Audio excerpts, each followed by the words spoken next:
북한에서 믿기 힘든 일이 벌어졌다는 소식 들으셨나요? 평양 상공에 정체불명의 드론이 나타나 북한 전역을 발칵 뒤집어 놓았다고 합니다. 김정은이 급하게 북한판 NSC를 소집했다는데 도대체 무슨 일이 있었길래 이렇게 난리가 난 걸까요?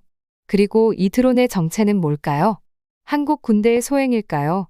아니면 전혀 예상치 못한 누군가의 장난일까요? 오늘은 평양 상공을 뒤흔든 미스터리 드론 사건의 전말과 이로 인해 벌어지고 있는 흥미진진한 이야기를 파헤쳐 보겠습니다. 비행기에서 내려 서울 땅을 밟았을 때 저도 모르게 설렘과 긴장감이 뒤섞인 감정을 느꼈어요.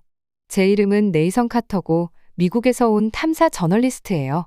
위험한 사건들을 여럿 다뤄왔지만 이번 건은 뭔가 달랐어요. 뭔가 큰일이 벌어지고 있는 게 분명했고 저는 그 실체를 밝혀내기로 결심했어요. 바쁜 공항을 지나 걸으면서 제가 왜 여기 있는지 다시 한번 곱씹어 봤어요. 북한 상공, 그것도 김정은의 집 바로 위를 드론이 지나갔다고 하더라고요.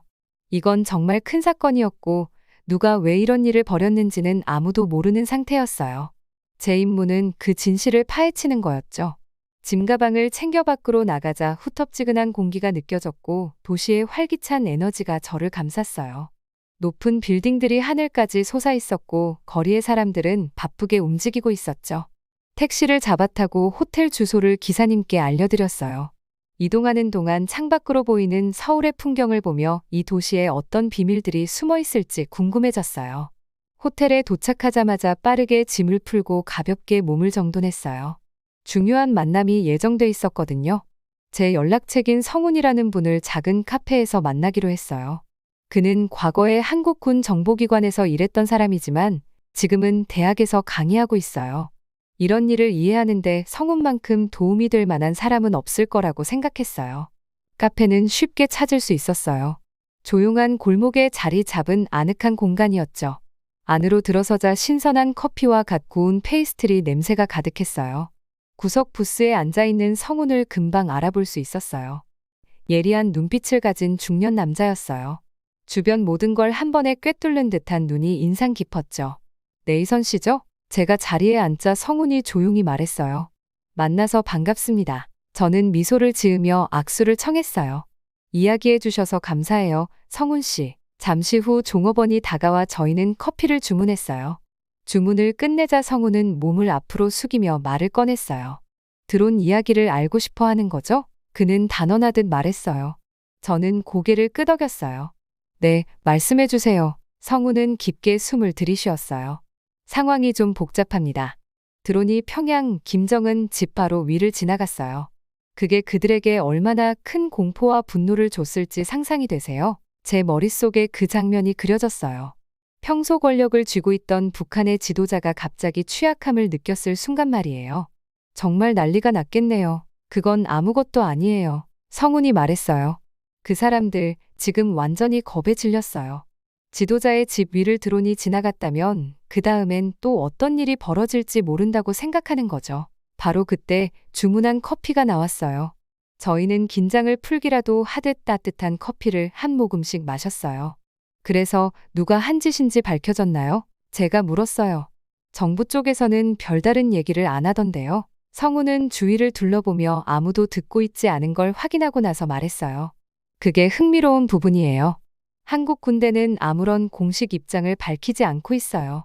그런데 소문에 따르면 이번 일은 민간 단체가 벌인 일일 수 있다는 말이 돌고 있어요. 저는 커피를 거의 뿜을 뻔했어요. 민간 단체요? 정부가 아니라고요? 성훈은 고개를 끄덕였어요. 그렇다고들 해요. 군용 드론도 아니고 그냥 시중에서 살 수 있는 평범한 드론을 개조한 거였어요. 그리고 그 드론이 전단지를 실었더군요. 전단지요? 저는 놀라서 되물었어요. 네, 메시지가 적힌 종이들이요. 평양 상공에서 그 전단지를 뿌렸어요. 자유에 대한 이야기와 북한 정부를 비판하는 내용들이 적혀 있었다고 해요. 저는 잠시 멍하니 앉아 그 정보를 소화하려고 애썼어요. 일반 사람들이 드론을 이용해 북한의 전단지를 뿌렸다니 이건 정말 대담하고 위험한 일이었어요. 북한 쪽 반응은 어땠나요? 제가 물었어요. 성훈의 표정이 굳어졌어요. 좋을 리가 없죠. 김정은은 즉각 비상회의를 소집했어요. 완전히 겁먹고 당황한 거죠. 그들의 방공망이 드론을 전혀 감지하지 못했거든요. 저는 심장이 빨리 뛰기 시작하는 게 느껴졌어요. 이건 엄청난 뉴스였어요. 세계에서 가장 폐쇄적인 나라 중 하나가 작은 드론 하나로 이렇게 동요하다니요. 앞으로 어떻게 될까요? 제가 물었어요. 성우는 한숨을 쉬었어요. 예측하기가 어렵네요. 북한은 자신들이 여전히 강하다는 걸 보여주기 위해 무슨 행동을 할지도 몰라요. 미사일 시험 발사를 할 가능성도 있고요. 이미 남북을 잇는 몇몇 도로를 파괴했다고 해요. 저희는 그 사건에 대해 더 깊이 이야기했어요. 대화를 나눌수록 이 사건의 무게가 점점 더 크게 느껴졌어요. 등골이 서늘해졌어요. 작은 드론 하나가 시작한 일이 훨씬 더 위험한 상황으로 번질 수도 있었죠. 그럼 한국은요? 제가 물었어요. 여기 반응은 어때요? 조심스러워요. 성훈이가 말했어요. 큰 싸움으로 번지지 않게 하려 하지만 그렇다고 물러서지도 않아요. 이런 일이 다시 못 일어나게 대비 중이에요. 레이저 시스템이나 더 좋은 드론 같은 거 개발하고 있죠. 대화를 이어가다 보니 더 큰 그림이 보이기 시작했어요. 마치 거대한 체스 게임 같았어요. 서로 이기려고 머리를 쓰는 상황이지만 이 게임엔 진짜 사람들의 생명이 걸려 있었죠. 근데 말이에요. 성훈이가 생각에 잠긴 표정으로 말했어요. 이 사건이 우리한테 중요한 걸 알려준 것 같아요. 뭔데요? 제가 궁금해서 물었어요. 아무리 정부가 모든 걸 통제하려 해도 사람들은 항상 목소리를 낼 방법을 찾는다는 거예요. 성훈이가 말했어요. 이번 드론 사건이 그걸 보여줬죠. 기술이 사람들에게 힘을 주기 시작한 거예요. 저는 희망과 걱정이 뒤섞인 기분이 들었어요. 맞는 말이었어요. 이 작은 드론이 보여준 건 아무리 엄격한 규칙도 자유를 찾으려는 사람들을 막을 수 없다는 거였죠. 하지만 동시에 그런 자유를 위한 시도가 얼마나 위험할 수 있는지도 보여줬어요. 저는 성훈 씨 쪽으로 몸을 조금 더 기울였어요. 심장이 마구 뛰었죠. 카페에 있는 사람들과 소음이 점점 멀어지듯 희미해졌고 온 신경이 그의 말에만 쏠렸어요. 이 이야기는 생각보다 훨씬 큰 사건이었어요. 네이슨, 잘 들어요. 성훈 씨가 낮은 목소리로 말했어요. 그 드론이 김정은 집을 우연히 발견한 게 아니에요. 그걸 조종한 사람은 정확히 어디로 갈지 알고 있었어요. 저는 눈이 커졌어요. 그럼 경로를 다 계획한 거예요? 성훈 씨는 진지한 얼굴로 고개를 끄덕였어요. 맞아요. 이건 그냥 아무렇게나 날린 게 아니었어요. 그 드론은 김정은 집에 도착하기 전에 여러 중요한 장소 위를 지나갔어요. 마치 우리가 할 수 있는 걸 보라고 보여주는 것 같았어요. 머릿속으로 그 장면을 그려봤어요. 아마 피자 박스 크기 정도의 작은 드론이 평양 하늘을 날아다니는 모습이요. 그 광경은 신기하면서도 동시에 무서웠어요. 근데 그게 어떻게 가능했을까요? 제가 물었어요. 북한엔 자기 영공을 감시하는 시스템이 있지 않나요? 성훈 씨가 한숨을 내쉬었어요. 그게 문제예요. 처음엔 그 드론을 못 잡아냈거든요. 전단이 떨어지고 나서야 상황을 파악한 거예요. 그때의 기분을 상상해 보세요. 누군가 자기도 모르게 자기 영토를 마음대로 날아다녔다는 걸 뒤늦게 깨달았을 때 말이에요. 근데 이 작은 드론 하나가 그 이미지를 깨버린 거예요. 저는 고개를 끄덕이며 빠르게 노트를 적었어요. 이게 바로 이야기의 핵심이었어요. 이 지역 전체가 마치 폭죽 더미 같았고 이번 드론 사건은 그걸 터뜨릴 수 있는 성냥과 같았어요. 대화가 이어지는 동안 저는 공기 중에 팽팽한 긴장감이 느껴졌어요. 이건 단순히 이 카페 안에만 머무는 긴장감이 아니었어요. 한반도 전체, 남북 간의 관계에 걸쳐 퍼져 있는 묘한 긴장감이었죠. 한국은 침착하게 대처하려 하지만 언제든 대비하고 있고 북한은 화가 나고 두려워하며 큰일을 벌일 준비를 하고 있는 것 같았어요. 그리고 그 사이에서 평범한 사람들은 그저 일상을 살아가려고 애쓰고 있죠. 그 드론을 날린 사람들에 대해선 뭔가 밝혀진 게 없나요? 제가 물었어요. 성훈 씨가 고개를 저었어요. 아직 별로 알려진 게 없어요. 그 사람들이 조용히 있는 것도 현명한 선택이죠. 근데 한번 생각해 보세요. 그들이 어떤 기분일지요. 세계 각국 정부조차 하기 어려운 일을 해낸 거예요. 김정은 집 앞까지 메시지를 전달한 거죠. 저는 의자에 몸을 기대며 정신없이 떠오르는 생각들을 정리했어요. 이건 이제 단순한 뉴스 기사가 아니었어요. 용기와 맞서는 이야기였고 괴롭히는 자들에게 맞서 싸우는 이야기였어요. 작은 행동이 얼마나 큰 영향을 미칠 수 있는지를 보여주는 이야기였죠. 그러니까요. 성훈이 계속해서 말했어요. 한국은 스스로를 지키기 위한 기술 개발을 계속해왔어요. 이런 드론 같은 위협에 대비하기 위해서요. 어떤 기술이요? 제가 공책 위에 펜을 든 채 물었어요. 예를 들어 레이저 무기나 한국 자체의 첨단 드론 같은 걸 개발하고 있어요. 성운이 설명했어요. 이건 일종의 고난도 기술 싸움이에요. 한국은 북한이 어떤 일을 저질러도 대응할 준비가 되어 있어야 해요. 제 머릿속에 그려지는 장면이 있었어요. 과학자들이나 군사 전문가들이 컴퓨터 앞에 둘러앉아 마치 공상과학 영화에 나올 법한 새로운 장비들을 실험하는 모습이요. 흥미로우면서도 살짝 무섭기도 했어요. 그럼 준비는 다 된 거예요? 제가 물었어요. 성운이 천천히 고개를 끄덕였어요. 준비는 되어 있지만 위험 부담이 커요. 새로운 무기나 방어 시스템이 하나 추가될 때마다 긴장감도 높아져요. 안전을 지키려는 건데 자칫하면 상황을 더 악화시킬 수도 있는 거죠. 마치 외줄타기 같아요. 저는 그 말을 적으면서 이 복잡한 균형을 기사에 어떻게 설명할지 고민했어요. 꼭 두 아이가 시소 위에서 서로 떨어지지 않으려 애쓰는 모습 같았거든요. 그런데 말이죠. 성운이 몸을 약간 앞으로 기울이며 말을 이었어요. 이번 드론 사건은 단순히 남북한 문제로 끝나는 게 아니에요. 주변 국가들까지 긴장하고 있다니까요. 무슨 뜻이에요? 제가 더 깊은 이야기가 있다는 걸 느끼고 물었어요. 성운이 한숨을 쉬며 말했어요. 생각해봐요. 작은 드론 하나가 북한 상공을 통과해버렸다는 건데 그걸 막지 못했잖아요. 그럼 더 크고 위험한 것들은 어떻게 되겠어요? 다른 나라들도 이걸 지켜보고 있어요. 자기네 방어 시스템이 이 정도로 충분한지 고민하는 거죠. 그 말을 듣고 등줄기에 서늘한 느낌이 들었어요. 이건 단순한 지역 문제가 아니었어요. 마치 연못에 돌멩이를 하나 던졌는데 그 파문이 점점 멀리 퍼져나가는 것처럼 보였어요. 다른 나라들은 뭐라고 해요? 제가 물었어요. 다들 이야기 중이에요. 성운이 말했어요. 긴급 회의도 열고 각국 정상들끼리 통화도 하고 있어요. 이번 사건이 어떤 의미를 가지는지 그리고 앞으로 뭘 해야 할지 고민하고 있는 거죠. 저는 정신없이 공책에 필기하며 모든 걸 놓치지 않으려 했어요. 이건 생각했던 것보다 훨씬 큰 사건이었어요. 단순히 드론 이야기가 아니었죠. 두려움과 권력 그리고 기술이 세상을 어떻게 바꾸고 있는지를 보여주는 사건이었어요. 그런데요, 성운이 잠시 생각에 잠긴 듯 말했어요. 이번 드론 사건이 보여준 게 또 하나 있어요. 북한이 생각만큼 강하지 않다는 거요. 제가 흥미가 생겨서 고개를 들었어요. 그게 무슨 말이에요? 북한은 항상 강한 척하잖아요. 성운이 설명했어요. 자신들이 무적이라고 믿게 만들고 싶어 하죠. 그런데 이번 드론은요? 북한의 가장 중요한 곳들 위를 지나갔는데도 막지 못했어요. 마치 학교에서 괴롭히던 애가 거미를 무서워하는 걸 알아버린 거랑 비슷하죠. 사람들이 북한을 바라보는 시선이 달라질 수밖에 없는 거예요. 제가 고개를 끄덕였어요. 어릴 때 저도 형이 전지전능한 줄 알았다가 그게 아니라는 걸 알게 됐을 때 충격이었던 기억이 떠올랐어요. 그때 모든 게 달라졌죠. 그럼 이제 어떻게 되는 걸까요? 제가 물었어요.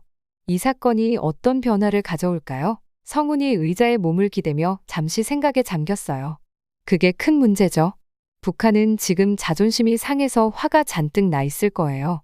강해 보이려고 다시 미사일을 쏘거나 위협을 가할 수도 있겠죠. 그런데 동시에 불안해하고 있을 거예요. 자기들이 생각한 것만큼 안전하지 않다는 걸 알아버렸으니까요. 저는 그 기분을 상상해 보려 했어요. 자신이 믿었던 안전이 한순간에 무너지는 기분이요. 김정은처럼 항상 모든 걸 통제하려는 사람에게는 그게 특히나 무서운 일이겠죠.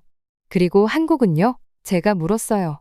한국은 상황을 예의주시하고 있어요. 성운이 말했어요. 필요하면 스스로를 방어할 준비는 되어 있지만 일이 잠잠해지길 바라고 있어요. 아무도 진짜 전쟁이 나길 원하진 않으니까요. 저는 생각에 잠겼어요. 만약 상황이 더 나빠진다면 얼마나 많은 사람들이 영향을 받게 될까? 이건 단순히 지도자들이나 군대만의 문제가 아니었어요. 평범한 사람들, 가족들, 저 같은 또래 친구들까지도 이 상황 속에 놓여 있겠죠. 그저 평화롭게 살고 싶어 하는 사람들이요. 대화가 끝나갈 무렵 저는 공책을 다시 들여다봤어요. 기사의 뼈대는 잡았지만 아직 더 파헤쳐야 할 게 많다는 걸 느꼈어요. 이번 드론 사건은 단순한 사건 하나로 끝나는 게 아니었어요. 마치 고요한 물에 돌을 던져 만든 파문처럼 그 여파가 멀리까지 퍼져나가고 있었어요. 저는 성운에게 시간을 내줘서 고맙다고 인사하고 머릿속에서는 벌써 기사를 어떻게 쓸지 생각하고 있었어요. 이건 단순히 기술이나 정치에 관한 이야기가 아니었어요. 사람들, 두려움, 그리고 평화라는 얇은 균형에 대한 이야기였죠. 커피숍을 나서며 분주한 서울거리에 발을 내디뎠을 때 제 마음속에는 해야 할 일이 산더미처럼 쌓여 있었어요. 하지만 이 이야기는 꼭 써야만 했어요. 사람들이 이 복잡한 세상을 이해할 수 있도록 돕고 어쩌면 조금이라도 세상에 변화를 줄 수 있는 그런 이야기로요. 제가 카페를 나설 때 성운 씨가 해준 이야기들이 머릿속에서 뒤엉켰어요.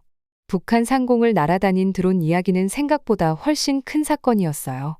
단순히 하늘에 떠 있는 기계 이야기가 아니었거든요. 사람들, 희망, 그리고 모든 걸 통제하려는 세력에 맞서는 힘에 관한 이야기였어요. 서울의 붐비는 거리를 걸으면서 사람들을 유심히 살펴봤어요. 다들 각자의 하루를 보내고 있었고, 제가 준비하는 이 큰 이야기와는 아무 상관도 없는 것처럼 보였죠. 그런데 불과 몇 킬로미터 북쪽에 있는 북한에서는 얼마나 다른 일상이 펼쳐지고 있을지 생각하게 됐어요. 그 드론 사건이 저한테 중요한 걸 가르쳐줬어요. 아무리 정부가 사람들의 삶을 철저하게 통제하려 해도 모든 걸 막을 순 없다는 거예요.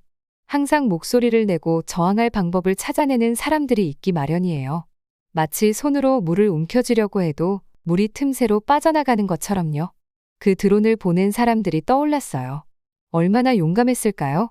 그들은 큰 위험을 감수하면서도 드론을 날렸잖아요. 왜 그랬을까요?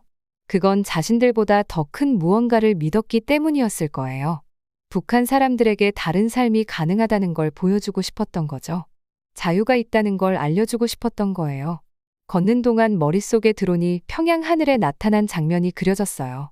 조용한 하늘의 드론의 작은 엔진 소리가 윙윙 울려 퍼지는 게 들리는 듯했죠.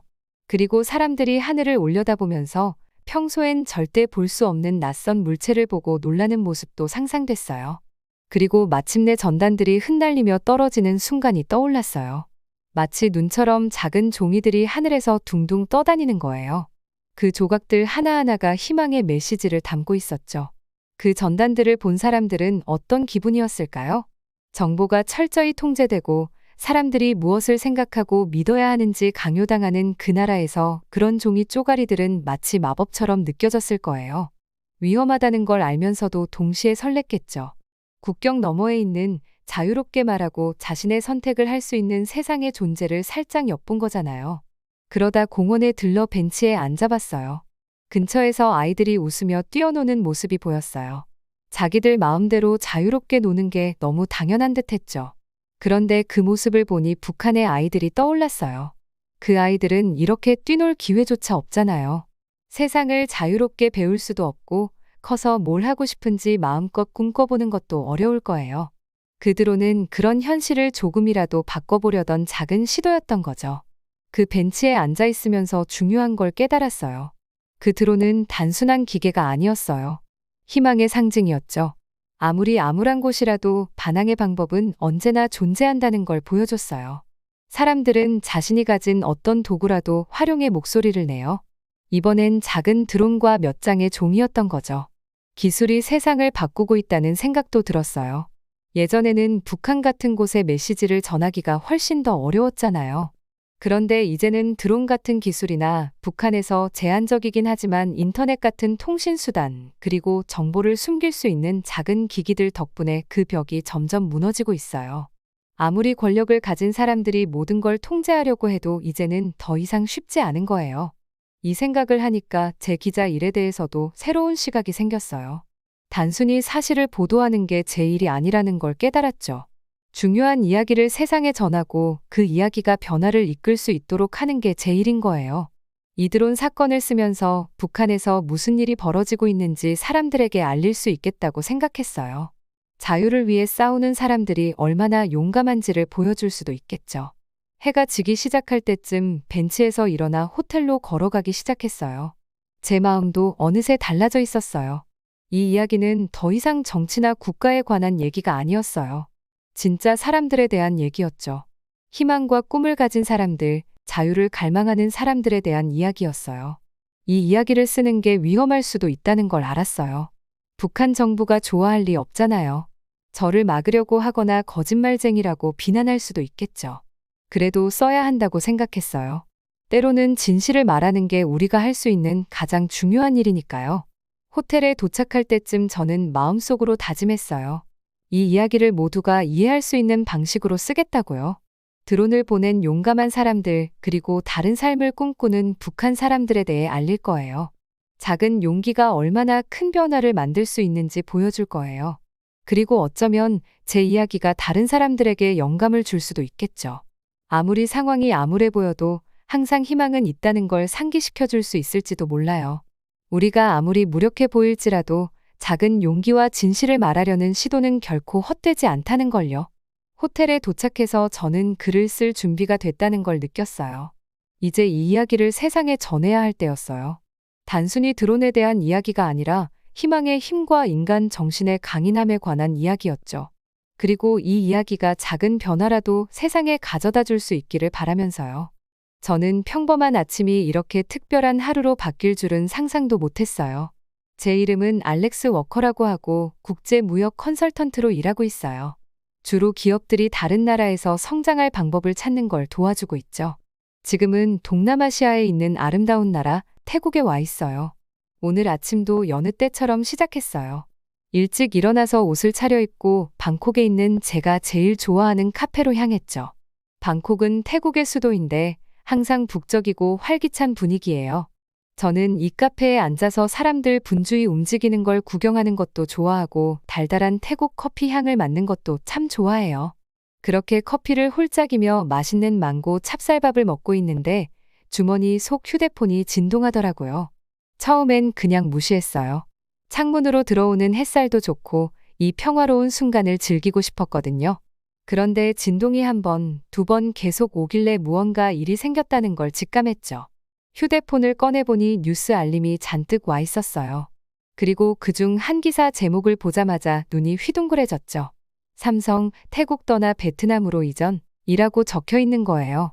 그 순간 너무 놀라서 커피를 쏟을 뻔했어요. 삼성은 휴대폰, TV 같은 전자제품을 만드는 큰 기업이잖아요. 태국에 엄청 큰 공장도 있었고 거기서 일하는 사람도 많았어요. 그런데 갑자기 태국을 떠난다고요? 믿기지 않았어요. 급하게 기사를 스크롤하면서 무슨 일이 있었는지 알아봤어요. 알고 보니 삼성 공장에서 일하던 근로자들이 파업을 했더라고요.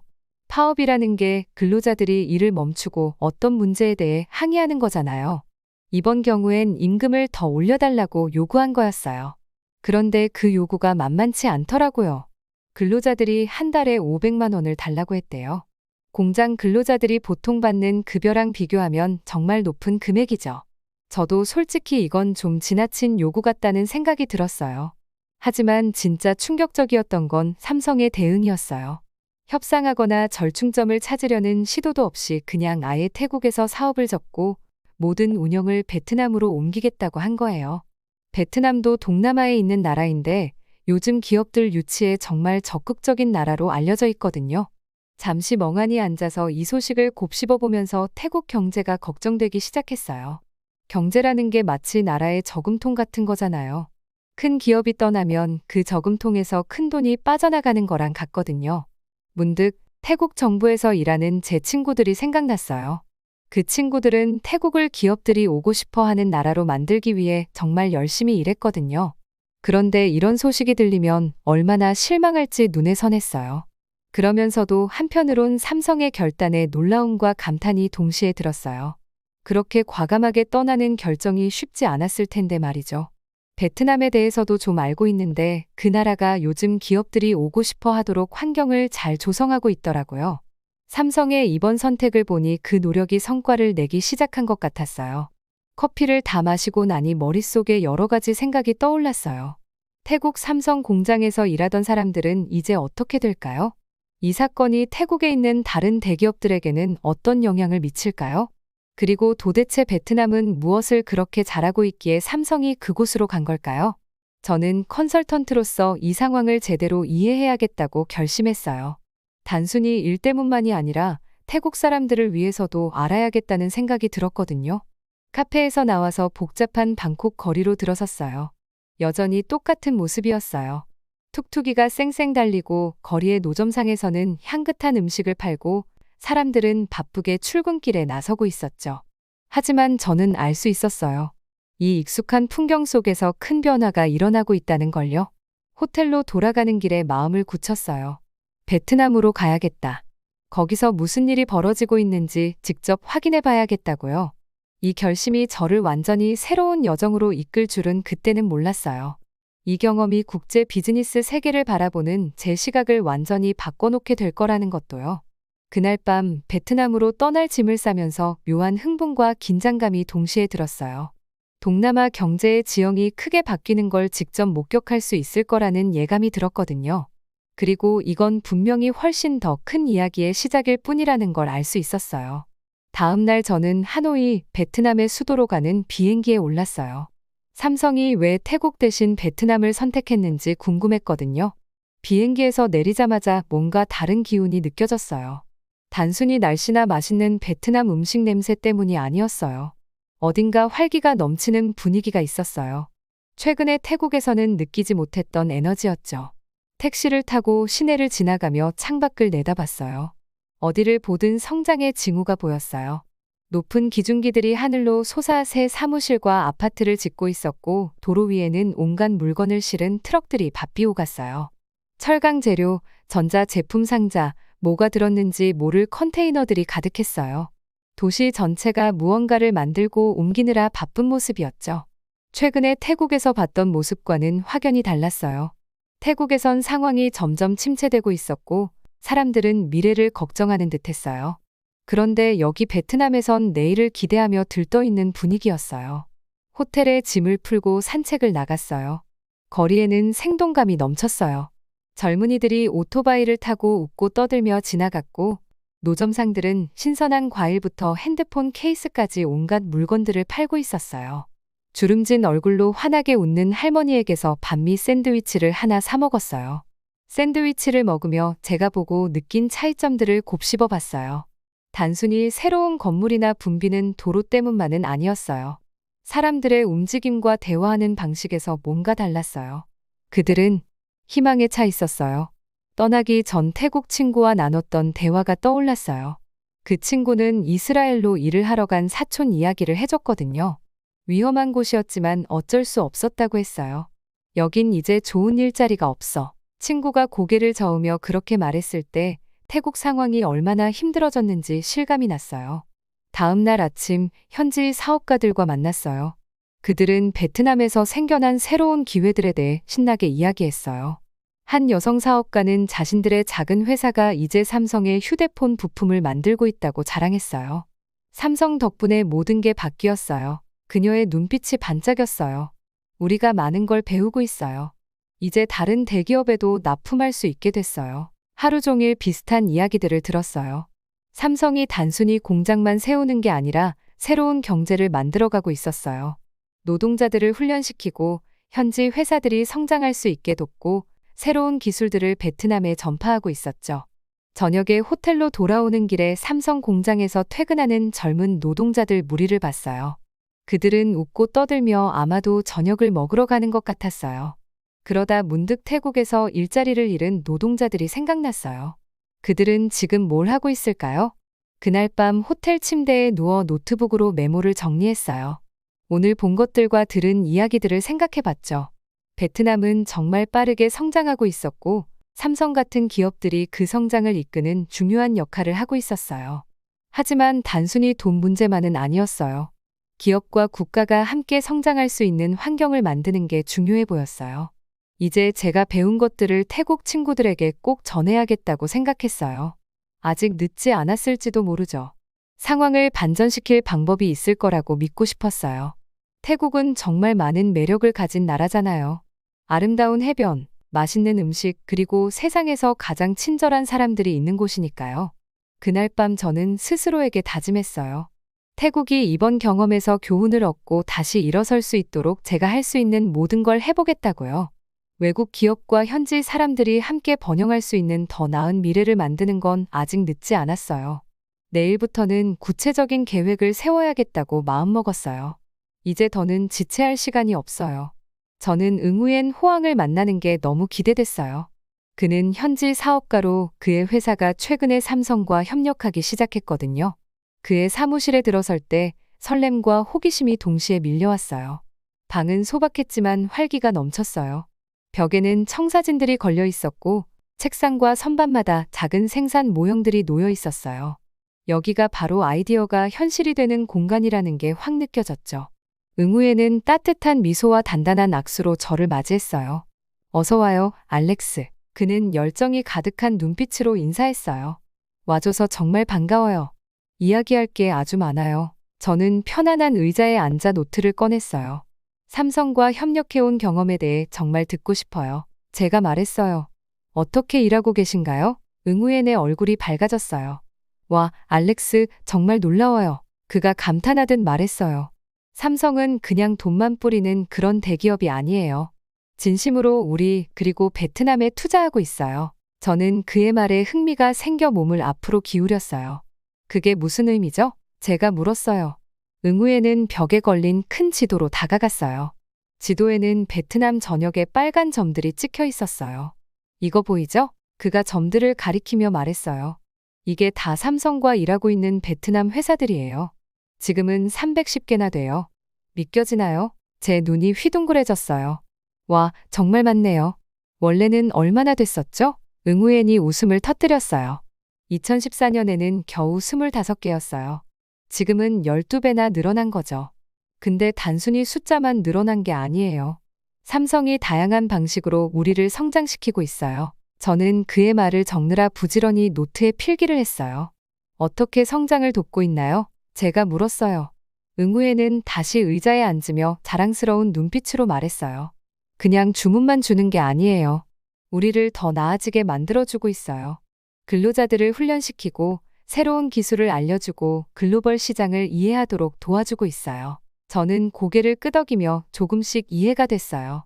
그러니까 단순한 거래처가 아니라 진짜 파트너처럼 일하는 거네요. 바로 그거죠. 응우엔이 힘주어 말했어요. 우리 모두가 하나의 큰 팀 같은 느낌이에요. 그리고 이건 제 회사만의 일이 아니에요. 베트남 전역에서 이런 일이 벌어지고 있어요. 저는 방안을 둘러보며 진행 중인 여러 프로젝트와 계획들을 살펴봤어요. 이런 큰 변화 속에서 일하는 게 정말 신나겠어요. 제가 말했어요. 응우에는 힘차게 고개를 끄덕였어요. 맞아요. 그리고 우리 기업들만 신난 게 아니에요.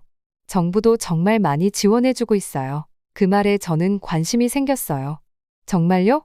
정부가 어떻게 지원해주고 있나요? 응우에는 마치 비밀을 털어놓듯 몸을 기울였어요. 삼성의 회장, 이재용 회장님 아시죠? 제가 고개를 끄덕이자 그는 계속 말했어요. 그분이 베트남을 방문했어요. 우리 지도자들이 마치 오래된 친구를 맞이하듯 환영했죠. 그리고 그분이 뭐라고 하셨는지 알아요? 저는 고개를 저으며 더 듣고 싶다는 눈빛을 보냈어요. 그분이 베트남을 삼성의 세계 최대 디스플레이 모듈 생산지로 만들겠다고 약속했어요. 응우엔의 목소리에는 자부심이 가득했어요. 저는 감탄하며 휘파람을 불었어요. 정말 대단한 약속이네요. 삼성이 베트남을 얼마나 신뢰하는지 알 수 있겠어요. 응우엔은 힘차게 고개를 끄덕였어요. 신뢰를 넘어선 파트너십이에요. 삼성은 우리 안에 있는 잠재력을 보고 있고 우리는 그 기대에 부응하기 위해 열심히 노력하고 있어요. 우리가 이야기를 나누는 동안 저는 태국에 대해 생각하게 됐어요. 그 차이가 너무도 뚜렷했거든요. 베트남은 변화를 받아들이며 빠르게 성장하고 있는데 태국은 파업과 투자자 이탈로 어려움을 겪고 있었어요. 응우엔 씨, 뭐가 베트남을 이렇게 다르게 만드는 걸까요? 여기서는 왜 잘 되고 있는 거죠? 제가 물었어요. 그는 잠시 생각에 잠기더니 천천히 말했어요. 모두가 한마음으로 노력하고 있어서 그런 것 같아요. 정부, 기업, 근로자들 모두가 같은 목표를 가지고 있어요. 우리 모두가 베트남의 성장과 성공을 원하고 있죠. 저는 고개를 끄덕이며 그의 말에 공감했어요. 이건 단순한 돈 문제나 저렴한 노동력의 문제가 아니었어요. 모두가 함께 성장할 수 있는 환경을 만드는 게 핵심이었죠. 만남이 끝나갈 무렵 응우에는 자신의 작은 공장을 구경시켜줬어요. 저는 젊은 남녀들이 집중하며 일하는 모습을 지켜봤어요. 그들의 얼굴엔 스트레스가 아닌 목표 의식이 가득했어요. 마치 중요한 일의 일원이 된 듯한 느낌이었죠. 작별 인사를 하며 제가 말했어요. 오늘 정말 많은 걸 배웠어요. 보여주셔서 감사합니다. 응우에는 따뜻하게 미소 지으며 답했어요. 와줘서 고마워요, 알렉스. 여기서 본 건 단순히 삼성이나 베트남만의 이야기가 아니에요. 사람들이 함께 일하고 단기적인 이익이 아닌 장기적인 성장을 생각할 때 어떤 일이 벌어질 수 있는지를 보여주는 거예요. 응우엔의 사무실을 나서면서 제 머릿속은 새로운 생각들로 가득했어요. 저는 베트남의 답을 찾으러 왔지만 그 이상을 발견한 기분이었어요. 기업과 국가가 함께 성장하고 성공을 나누며 모두가 번영할 기회를 얻는 미래를 잠깐 엿본 것 같았죠. 태국으로 돌아가면 생각해야 할 것도 공유해야 할 것도 많았어요. 하지만 한 가지는 분명했어요. 세상은 변하고 있었고 그 변화에 적응하지 못하는 사람들은 뒤처질 수밖에 없다는 거였죠. 저는 호텔방에 앉아 하노이의 번화한 거리를 창밖으로 내다보고 있었어요. 도시 전체가 에너지로 가득 차 있는 모습이 방콕과는 사뭇 달랐어요. 그동안 제가 보고 들은 일들을 떠올리면서 두 나라가 서로 다른 방향으로 가고 있는 것 같다는 생각을 지울 수가 없었어요. 몇 년간 제가 머물렀던 태국은 지금 어려움을 겪고 있어요. 태국 친구들의 걱정스러운 얼굴이 자꾸 떠올랐어요. 일자리와 미래에 대한 불안감에 휩싸인 모습들이요. 한때 외국 기업들이 몰려들던 나라가 이제는 그 기업들이 하나둘 떠나가는 걸 지켜보고 있었어요. 그 중에서도 삼성의 철수는 가장 큰 타격이었죠. 휴대폰을 들어 다시 뉴스를 확인했어요. 온통 삼성의 철수 이야기뿐이었어요. 이게 현실인가 싶었죠.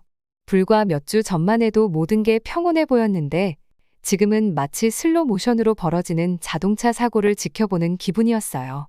태국 노동자들이 파업에 들어갔던 일이 생각났어요. 그들은 월 500만 원 정도를 요구했죠. 공장 노동자에게는 정말 큰 금액이에요. 왜 그렇게 많은 돈을 요구했을까요? 절박해서 그랬던 걸까요? 아니면 화가 나서? 아니면 단순히 기업 운영의 현실을 잘 몰랐던 걸까요? 어쨌든 그들의 요구는 완전히 역효과를 낳았어요. 임금 인상을 얻어내기는커녕 일자리 자체를 잃어버리고 말았으니까요. 문제는 그들만이 아니었어요. 삼성이 떠나는 여파는 태국 전체에 영향을 미칠 거였거든요. 베트남 사업가 응우엔과의 대화도 떠올랐어요. 삼성이 베트남에 들어온 이야기를 할 때 그의 눈이 반짝였던 게 기억나요. 돈만 들여오는 게 아니에요. 지식과 기술 그리고 기회를 가져다 주는 겁니다. 라고 말했었죠. 태국 노동자들은 자신들이 어떤 걸 걸고 있었는지 이해했을까요? 그렇게 생각에 잠겨있던 중에 전화가 울렸어요. 태국 정부에 있는 친구였어요. 말을 꺼내기도 전에 그의 목소리에서 피로와 걱정이 묻어났어요. 알렉스, 큰일 났어. 삼성이 떠난 게 정말 심각해. 다른 회사들도 불안해하고 있어. 태국을 떠나는 게 좋을지 고민 중이야. 저는 속이 답답해졌어요. 상황이 제가 생각했던 것보다 더 나쁜 것 같았어요. 이제는 단순히 삼성의 문제를 넘어섰어요. 이 사건이 다른 외국 투자자들까지 태국에 대한 신뢰를 흔들고 있었으니까요. 만약 다른 회사들까지 떠나기 시작하면 도미노처럼 연쇄 반응이 일어날 거예요. 일자리가 줄고 경제가 침체되면 더 많은 사람들이 생계를 위해 힘들어질 수밖에 없을 거예요. 내가 뭘 할 수 있을까? 저도 답이 없었지만 그렇게 물어봤어요. 조언이 필요해. 이 상황을 어떻게 해결해야 할지 모르겠어. 다른 회사들에게 여전히 태국이 비즈니스하기 좋은 나라라는 걸 어떻게 보여줘야 할까? 저는 이 문제를 더 넓은 시각에서 생각해 봤어요. 사실 태국의 문제는 이번 사건만으로 끝나지 않아요. 빈부격차는 점점 더 벌어지고 많은 태국 사람들이 더 나은 일자리를 찾아 해외로 떠나고 있었죠. 심지어 목숨을 걸고 위험한 지역까지 가는 경우도 있었어요. 이스라엘에 일하러 갔던 한 젊은 태국 여성의 이야기가 떠올랐어요. 그녀는 가족을 위해 대부분의 돈을 고향으로 보내지만 매일 로켓 공격의 공포 속에 살아가고 있었죠. 일부 태국 사람들에게는 그게 유일한 선택지였던 걸까요? 삼성의 결정이 그래서 더 중요한 의미로 다가왔어요. 비록 그 공장 일자리가 전쟁터에서 일하는 것만큼 돈을 많이 주지는 않았을지 몰라도 적어도 안전했잖아요. 가족과 가까이 지내면서 자기 나라에서 일할 기회였으니까요. 저는 이 점을 친구에게 설명하려 했어요. 이건 단순히 돈의 문제가 아니야. 전체적인 상황을 생각해야 해. 사람들이 왜 이런 극단적인 선택을 할 수밖에 없는지, 그리고 우리 안에서 어떻게 더 나은 일자리를 만들어낼 수 있을지를 고민해야 해. 친구는 잠시 말이 없었어요. 전화기 너머로 그의 생각하는 소리가 들리는 듯했죠. 내 말이 맞아. 마침내 친구가 조용히 대답했어요. 근데 어디서부터 시작해야 할지 모르겠어. 너무 복잡하게 느껴져. 저는 베트남에서 봤던 것들이 떠올랐어요. 그곳 정부는 외국 기업들을 유치하기 위해 많은 노력을 기울였죠. 하지만 단순히 기업들만 위한 게 아니었어요. 기업과 지역사회가 함께 성장할 수 있는 환경을 만들었거든요. 우리도 외국 투자를 바라보는 방식을 바꿔야 해. 제가 말했어요. 단순히 세금 혜택이나 값싼 노동력만 제공하는 게 아니라 진정한 관계를 구축해야 해. 기업과 노동자가 함께 성장할 수 있는 환경을 만들어야 해. 그 말을 하면서 저도 깨달았어요. 경제학을 공부하고 기업들을 자문해온 동안 때로는 이런 인간적인 면을 잊고 있었던 것 같아요.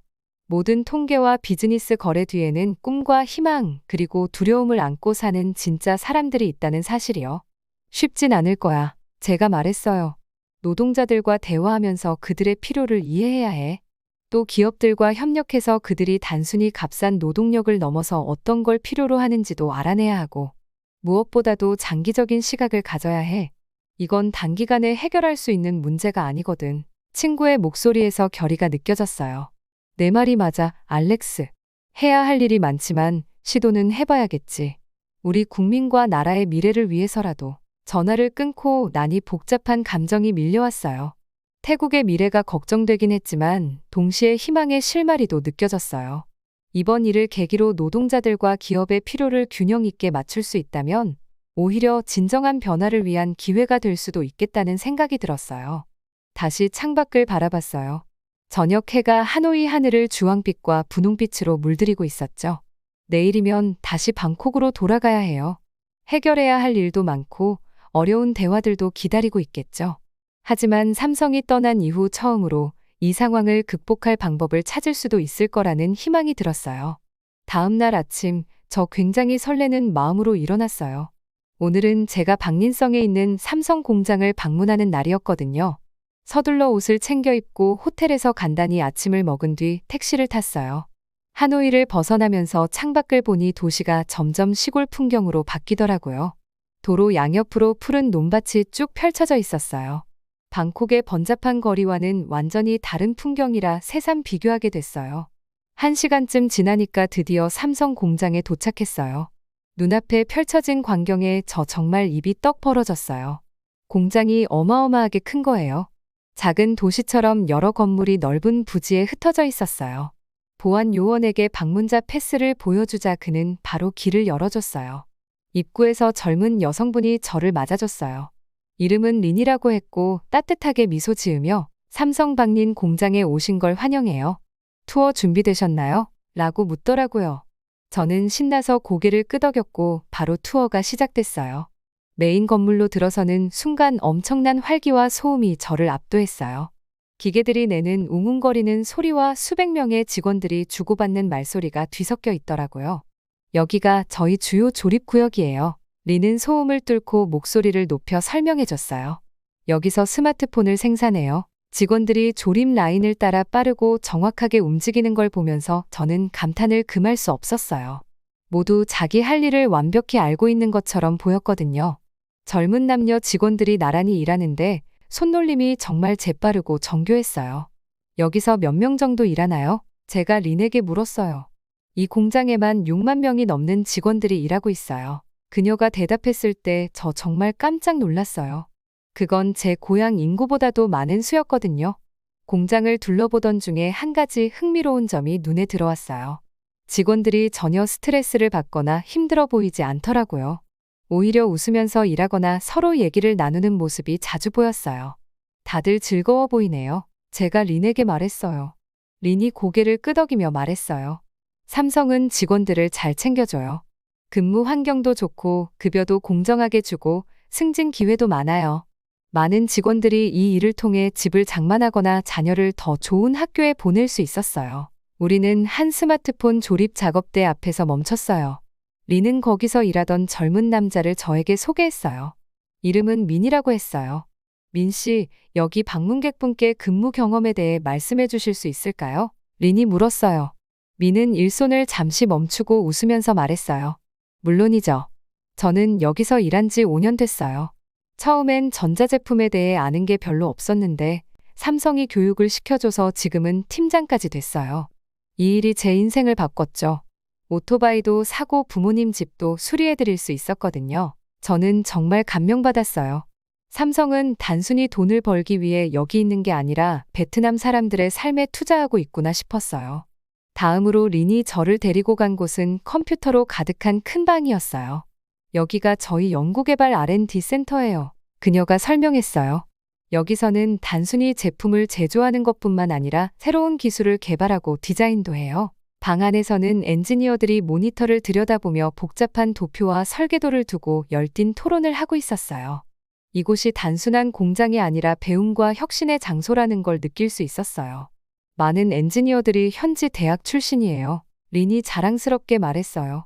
삼성은 베트남의 여러 대학과 협력해서 인재를 키워내고 있어요. 우리가 투어를 계속하는 동안 조립 라인과 사무실 외에도 다양한 시설이 눈에 들어왔어요. 직원들이 식사 중인 큰 구내식당, 직원과 가족을 위한 의료센터, 그리고 직원 자녀를 돌보는 어린이집까지 있었어요. 저희는 직원들이 공동체의 일원처럼 느끼길 원해요. 린이 말했어요. 행복한 직원이 생산성도 높고 저희는 직원들이 최고가 되길 바라죠. 투어가 끝날 즈음엔 저는 완전히 매료됐어요. 이곳은 단순한 공장이 아니라 작은 도시 같고 하나의 커뮤니티처럼 보였어요. 사람들이 경력을 쌓고 더 나은 삶을 만들어가는 공간이었어요. 린에게 투어를 감사히 마친 뒤 택시를 타고 돌아가면서 태국에서 봤던 것들과 비교하지 않을 수 없었어요. 박린의 삼성 공장은 단순히 제품을 만드는 곳이 아니라 사람들과 관계를 맺고 기술을 개발하며 기회를 창출하는 곳이었어요. 하노이로 돌아가는 길에 저 스스로 많은 생각이 들었어요. 베트남은 단순히 투자를 유치하는 것에 그치지 않고 기업과 나라가 함께 성장할 수 있는 환경을 만들어가고 있었어요. 그야말로 상생의 파트너십이었죠. 이게 바로 중요한 차이점이란 걸 깨달았어요. 베트남에서는 삼성이 단순히 값싼 노동력을 착취하는 외부 기업이 아니라 국가 발전의 동반자로 받아들여지고 있었어요. 단순한 자본이 아니라 지식과 기술, 기회를 제공하며 진정한 가치를 창출하고 있었던 거죠. 논밭 위로 해가 저물어가는 걸 보면서 저는 중요한 교훈을 하나 배운 기분이었어요. 국제 비즈니스에서 성공하는 건 단순히 값싼 생산지를 찾는 게 아니라 사람들과의 관계를 쌓고 인재에 투자하며 모든 참여자에게 가치를 만들어주는 일이란 걸요. 이제 이 경험을 태국 친구들과 꼭 나눠보고 싶다는 생각이 들었어요. 어쩌면 이걸 통해 그들도 삼성 같은 투자자를 유치하고 유지하는 법을 깨달을 수 있을지도 모르겠다는 희망이 생겼어요. 쉽진 않겠지만 베트남이 해냈다면 태국도 할 수 있지 않을까요? 하노이의 불빛이 점점 가까워질 때 저 혼자 미소를 지었어요. 이번 여행은 여러모로 제 시야를 넓혀준 것 같았어요. 국제 비즈니스를 바라보는 제 관점이 완전히 바뀌는 계기가 될 것 같았거든요. 방콕으로 돌아가는 비행기 안에서 머릿속이 복잡하게 돌아가고 있었어요. 지난 몇 주 동안 정말 많은 걸 발견하고 새로운 시각을 가지게 된 것 같았거든요. 베트남에서 보고 배운 것들이 계속 떠올랐고 그게 지금 태국에서 벌어지는 상황과 얼마나 다른지 생각하게 됐어요. 창밖으로 떠다니는 구름들을 멍하니 바라봤어요. 그걸 보니까 사업과 경제라는 게 얼마나 빠르게 변하는지 새삼 느껴졌어요. 하루아침에 어떤 나라는 최고가 되었다가 다음 날엔 뒤처지기 일쑤잖아요. 지금 태국과 삼성의 상황이 딱 그런 모습이었어요. 태국 정부에 있는 제 친구 생각이 났어요. 그가 전화를 걸어왔을 때의 걱정스러운 목소리가 아직도 생생해요. 알렉스, 우리 좀 도와줘야겠어. 투자자들을 더 이상 잃을 순 없어. 그가 맞았어요. 삼성을 잃은 건 큰 타격이었고 그 일로 다른 회사들까지도 태국에 투자하기를 망설이게 만들 수 있었죠. 하지만 중요한 건 단순히 돈이 아니었어요. 물론 투자가 중요하긴 해요. 일자리를 만들고 경제 성장을 이끄니까요. 그런데 제가 베트남에서 본 건 그 이상의 것이었어요. 마치 정원이 자라는 걸 보는 것 같았달까요? 삼성은 단지 돈의 씨앗만 심은 게 아니었어요.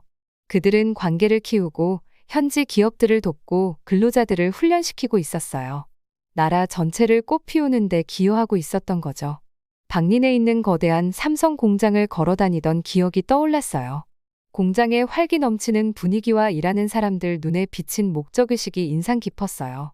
젊은 남녀들이 빠르고 능숙하게 움직이며 자신이 더 큰 무언가의 일부라는 걸 알고 있는 듯했죠. 그들에게 이건 단순한 직장이 아니라 미래였어요. 그때 깨달았어요. 이건 단순히 태국과 베트남만의 문제가 아니라 국제 비즈니스에 참여하는 누구에게나 해당되는 중요한 교훈이라는 걸요. 성공은 세금 감면 혜택이나 저렴한 인건비를 제공하는 데서만 오는 게 아니었어요. 모두가 함께 성장할 수 있는 파트너십을 만드는 데서 오는 거였죠. 저는 노트를 꺼내 아이디어를 적기 시작했어요. 이걸 어떻게 태국 친구들에게 설명하면 와닿을까 고민했죠. 투자자를 유치하는 건 친구를 사귀는 거랑 비슷하다는 걸 꼭 이해시켜야 했어요. 친구를 사귀는 건 항상 뭔가를 요구해서 이루어지는 게 아니잖아요. 우리가 가진 걸 보여주고 신뢰를 쌓고 함께 성장해 나가는 과정인 거죠. 그리고 태국 노동자들 생각이 났어요. 그들은 더 나은 소득을 위해 이스라엘 같은 위험한 곳으로 떠나는 걸 마다하지 않고 있었어요. 그 생각에 마음이 무거워졌어요. 이런 사람들에게 더 나은 방법이 있어야 할 텐데 말이죠. 비행기가 방콕으로 착륙하기 시작할 때 저는 마음을 굳혔어요. 힘든 얘기라도 솔직하게 할 거예요. 태국 쪽 사람들에게 꼭 필요한 메시지였으니까요. 다음 날 저는 정부 관계자들과 기업 리더들 몇 명을 만났어요. 깊이 숨을 들이쉬고 배운 점들을 나누기 시작했죠. 여러분, 제가 말했어요. 우리는 외국인 투자를 유치하는 방식을 제고해야 해요. 단지 혜택을 제공하고 저렴한 노동력을 내세우는 게 전부가 아닙니다. 투자자들과 우리 국민들이 함께 번영할 수 있는 환경을 만들어야 해요. 그들 중 몇몇은 미간을 찌푸리거나 눈썹을 치켜올렸어요. 익숙한 방식을 바꾸는 건 언제나 쉽지 않죠. 하지만 저는 계속 이야기를 이어갔어요. 베트남을 보세요. 제가 계속했어요. 그들은 단순히 회사를 유치하는 게 아니라 관계를 쌓고 있어요. 현지 기업들이 글로벌 공급망의 일부가 되도록 돕고 근로자들을 오늘의 직업뿐 아니라 내일의 기회를 위해서도 훈련시키고 있어요. 저는 베트남에서 본 것들을 생생하게 전했어요. 여기저기서 진행되는 건설 공사들, 공기 중의 감도는 낙관적인 분위기, 그리고 자신의 회사가 삼성의 공급업체가 되었다고 자랑스럽게 말하던 응우엔 호황의 목소리까지요. 또 활기가 넘쳤던 삼성 공장과 그곳 근로자들이 느끼던 목적의식에 대해서도 얘기했어요. 우리도 할 수 있어요. 저는 확신에 찬 목소리로 말했어요. 하지만 방식을 바꿔야 해요. 장기적인 관점에서 생각해야 합니다. 투자자들이 환영받는다고 느끼고 우리 노동자들이 존중받는다고 느끼며 우리 현지 기업들이 국제 기업들과 함께 성장할 수 있는 환경을 만들어야 해요. 제가 말을 마치자 방안은 조용해졌어요. 사람들이 제가 한 말을 곱씹는 듯했죠.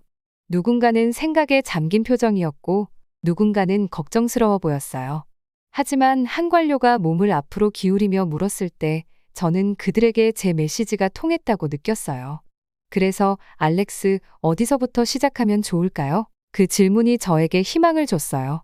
그들이 배우고 적응할 준비가 되어 있다는 뜻이었으니까요. 저는 미소를 지으며 대답했어요. 우리의 강점부터 살펴보는 거죠. 태국이 투자자들에게 어떤 독특한 가치를 제공할 수 있을지요. 미래의 직업들을 준비하기 위해 교육 시스템을 어떻게 개선할 수 있을지, 또 현지 기업들이 글로벌 공급망에 참여할 수 있도록 어떻게 지원할 수 있을지 고민해 봐야 해요. 그렇게 우리는 열띤 토론을 이어갔어요. 방 안에는 점점 활기가 돌기 시작했어요. 삼성의 이탈로 인해 태국이 어려움을 겪고 있었지만 이 경험에서 교훈을 얻고 필요한 변화를 만들어낸다면 이 위기를 성장의 기회로 바꿀 수 있을 거라는 희망이 보였어요. 회의가 끝나고 나올 때 저는 낙관적인 기분이 들었어요. 앞으로의 길이 쉽지는 않겠지만 태국은 변화의 필요성을 깨달았고 이제 첫 발을 내디뎠어요. 북적이는 방콕 거리로 나오며 저도 모르게 미소가 지어졌어요. 이런 이유로 제가 이 일을 사랑하거든요. 매번 새로운 도전이 주어지고 그걸 통해 배우고 성장하며 국제 비즈니스의 세계를 조금이라도 더 나은 방향으로 바꿀 수 있는 기회를 얻는 거죠. 이번 경험에서 제가 배운 교훈은 평생 잊지 못할 거예요. 국제 무역과 투자에서 성공이란 단순히 돈의 문제가 아니에요.